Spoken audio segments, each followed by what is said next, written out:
Hi guys, it's Chichi. Welcome back to my channel. I know, we are on day 5 of 12 days of Chinelo-HO. I've been having so much fun, and with this video, I want to do my yearly Q&A that I always do around this time, just to kind of catch you guys up on my life and what's going on. I like doing these videos because I feel so connected to you guys whenever I'm just sitting and talking to the camera and stuff. I want you guys to know me on a more personal level, and I feel like doing videos like this just bring us closer together. So I asked you guys to ask me questions, any questions you may have for me. I was like, make them personal, make them invasive. And I know that I like asked for it, but god damn, y'all in my business too much.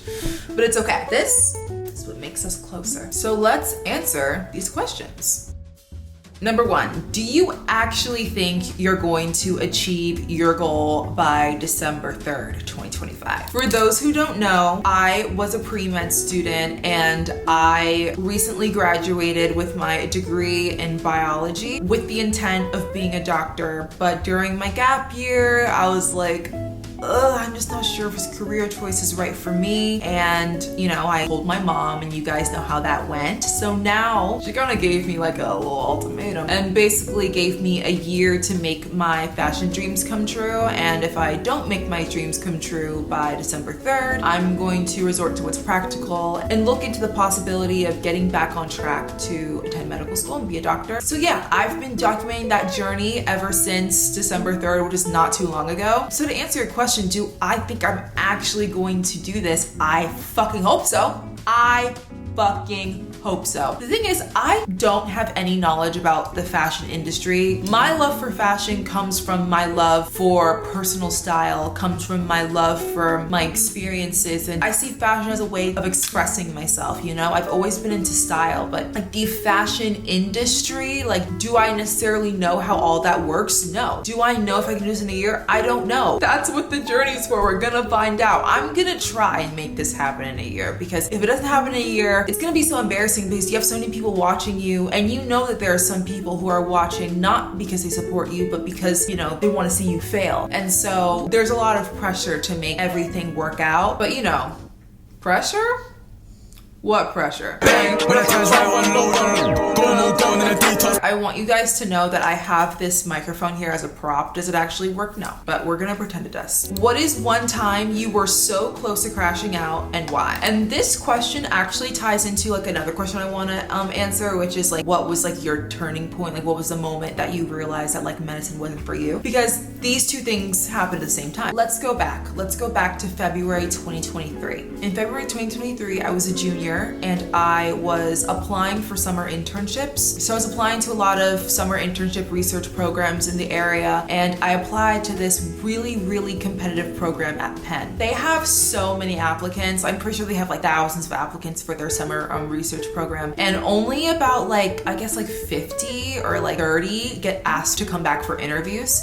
And I was one of those 50 to 30 people that got asked to have an interview. And I was like, whoa, Penn wants me. So I practice my interview stuff, and I go into my Zoom interview, and they ask me the most basic motherfucking question. They're like, so why do you want this internship? Why do you think this internship is a good fit for you? My stupid ass fucking blanked. I couldn't list one good reason why I wanted this internship other than, you know, it's what you're supposed to do if you're trying to get into medical school. But I can't say that in my interview. And so I literally just blank stared right in their faces. I was like, duh! Like, oh my God, I didn't even know what I was doing. I bombed the interview so bad. And then after I bombed the interview, I emailed her like every day for a week. I was like, wait, give me another shot. Give me another shot. I was nervous, please. Like I literally yeah, so that was the first indicator that I knew that maybe medicine wasn't for me. But at the time, I didn't realize that was like the beginning of the end, because the real beginning of the end was when I eventually got a summer internship that summer, not with Penn. I got fucking rejected from Penn, but I got another research internship, and that was the worst experience of my entire life. Not only have I like never worked a 9 to 5, so I'm just like not used to like having a boss and waking up at a certain time and having to be somewhere. I'm just not not used to that, but also I just fucking hated what I was doing. I was like culturing cells, I was making DNA gel electrophoresis, I was doing like DNA sequencing. I was just running a bunch of experiments in a cold dungeon of a lab, and I hated myself and I hated my life, and I literally thought I was gonna die, and I started crashing out towards the end of the 8-week internship. I remember we were having a meeting and I just walked out and I called my sister and I was like, Adora, like, what do I do? I'm gonna kill myself. It was the only time in my life that I actually contemplated. So yeah, I literally thought there was no way out, because I knew that like I couldn't quit the internship, because quitting the internship looks so bad. But I knew I also couldn't finish it. Like, I was going to die. I was literally crashing out in front of Temple's hospital. But like right after that, I was thinking, oh, maybe I'm just crashing out because like I'm tired. Because before that internship, I had internships for 1.5 years straight with no breaks, and I was really burnt out. So yeah, I thought I was just burnt out, but really that was just the beginning of the end. That was the closest time I've ever gone to crashing the fuck out. Get this fucking Q&A on a happier note. Would I ever consider starting my own fashion company? The thing is, the idea of owning a fashion brand is amazing, you know, but I think starting a brand should start with an idea, not just because you want to be an entrepreneur. And right now in my life, I don't have like a good innovative idea that could solve a gap in the market. When it comes to clothes, like, let's be honest, everything has kind of already been invented. So it's not like you can make a whole new like type of garment.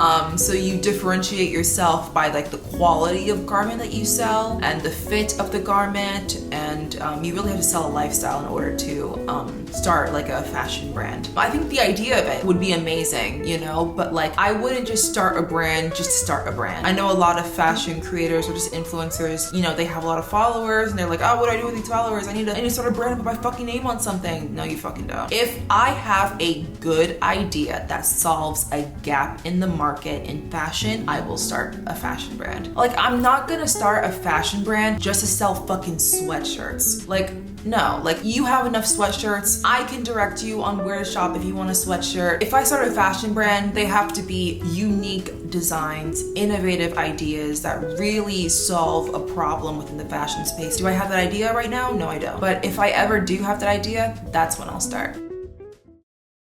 Welcome to day 5 of 12 days of Chinelo-HO. Here's the giveaway. Before we start, here is the winner of yesterday's giveaway.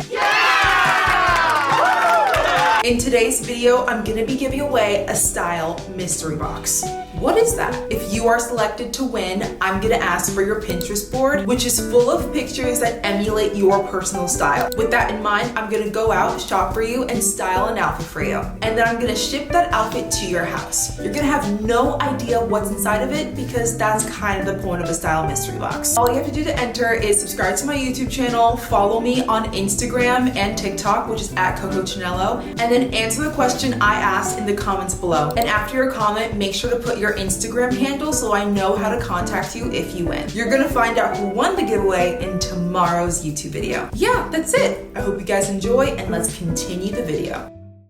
What makes you happy? I like this question. Honestly, this year has been the greatest year, and honestly the happiest year of my life, because I feel like I really reverted back into my original form. I feel like, you know, being on social media for so many years and just starting at such a young age, you just don't really know who you are without social media. And this year, I really took a lot of time to really ask myself, like, okay, like, yes, you're Coco Chinelo on the internet, but like, who is Chichi Okibo? Like, what are the things that I liked before I started doing this?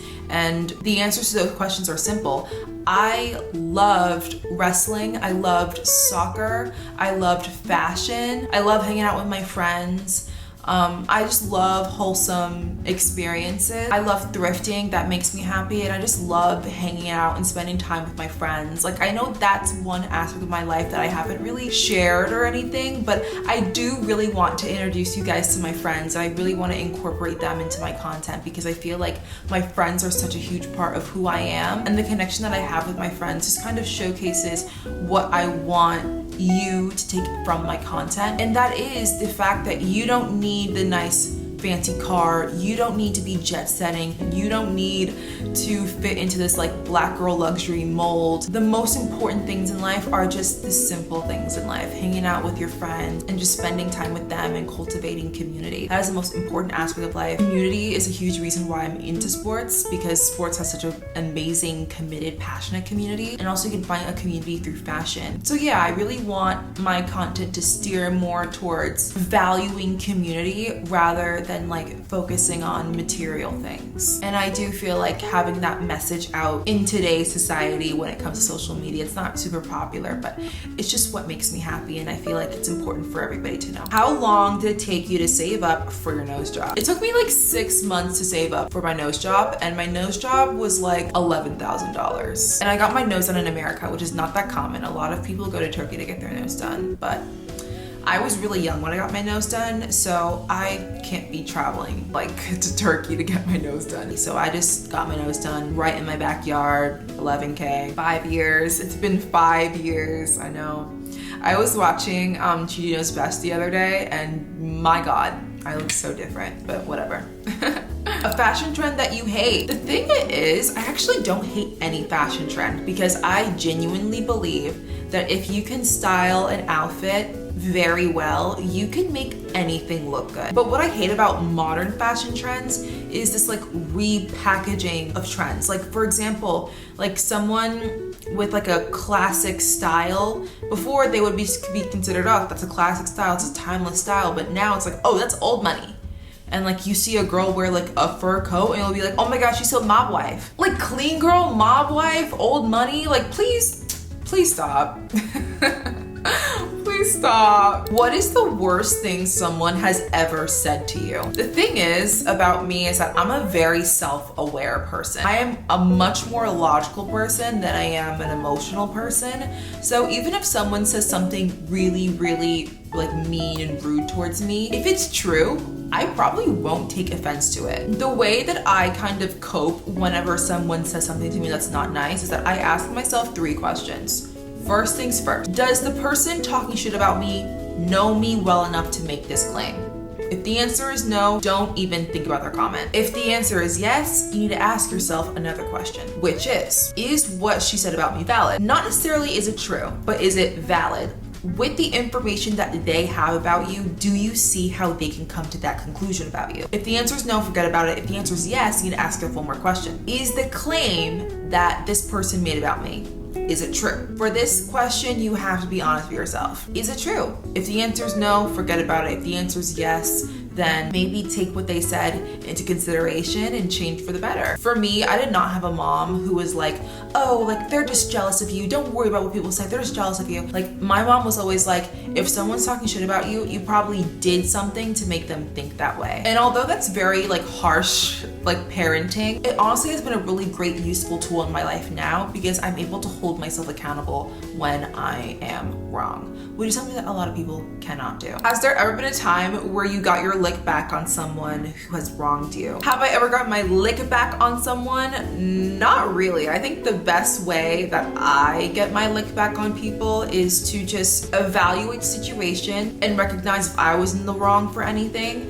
and just better yourself to be better for the people around you in your life currently. Who is your least favorite content creator? I love this question. My least favorite content creator is probably your favorite content creator. I don't really have like as much fun watching content now than I did growing up, because I just feel like the content that I'm seeing is all like really repetitive and the same. So who are my least favorite creators? My least favorite creators are your favorites. I hate all of them. Okay guys, I hope you guys enjoyed this little Q&A. I enjoyed making it for you guys. If you liked this video, give it a thumbs up. If you didn't like this video, give it a thumbs down, and comment down below what I can do to make my videos better. And I'll see you in tomorrow's video. Bye.